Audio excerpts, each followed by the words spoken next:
আপনারা দেখছেন অধর গল্প। আজ বলবো একটা সত্য ঘটনা যা গোপন রাখা হয়েছিল বহুদিন।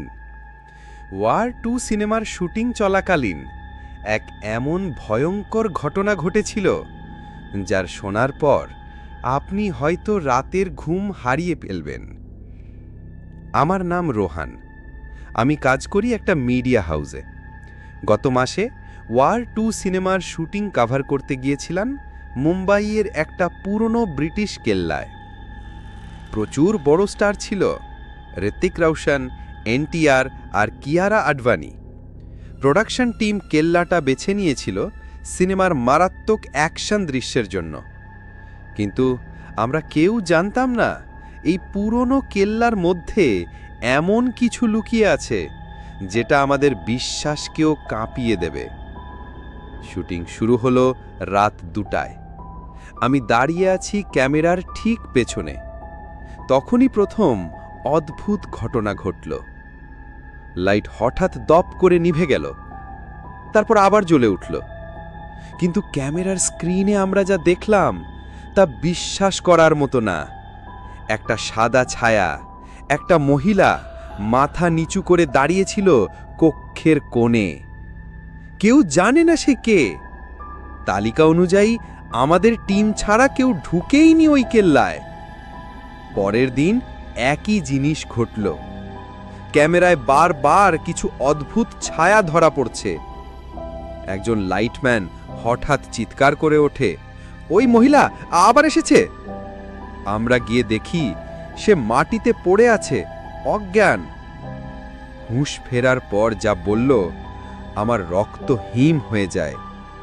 সে বলল কেউ যেন তার ঘাড়ে হাত রেখেছিল আর ফিসফিস করে বলছিল, এই কেল্লা আমার, চলে যাও।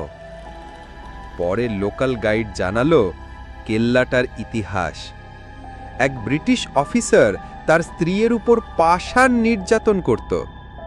একদিন সেই স্ত্রী আত্মহত্যা করে। তারপর থেকে এই কেল্লা অভিশপ্ত হয়ে ওঠে। রাত বাড়ছিল। শেষ রাতে আমরা ড্রোন ব্যবহার করলাম উপর থেকে কিছু দৃশ্য ধারণ করতে। ড্রোন যখন ওপরে উঠল, ক্যামেরায় স্পষ্ট দেখা গেল কেল্লার ছাদে দাঁড়িয়ে আছে এক মহিলা, রক্তমাখা মুখ, সাদা চোখ। সে ধীরে ধীরে মাথা ঘুরিয়ে তাকালো ক্যামেরার দিকে।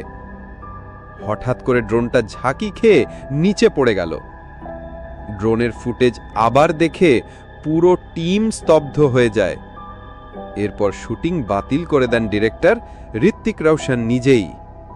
বলেন এই জায়গায় আর কাজ করা সম্ভব না। দুজন টেকনিশিয়ান মানসিকভাবে ভেঙে পড়েন। আজও একজন চিকিৎসা নিচ্ছেন। এটা ছিল ওয়ার 2 সিনেমার এক অজানা ভয়ঙ্কর অধ্যায়, যা কোনো প্রেস, কোনো নিউজ কভার করেনি। কিন্তু আমি আজ বললাম, যেন ভবিষ্যতে কেউ ভুল করে ওই কেল্লায় না যায়, কারণ তার উপস্থিতি কেউ দেখতে পায় না, কিন্তু সে সব সময় তাকিয়ে থাকে। এই ছিল আজকের অধর গল্প। আপনি কি কখনো এমন কিছু অনুভব করেছেন কি? তাহলে নিচে কমেন্টে জানাতে ভুলবেন না।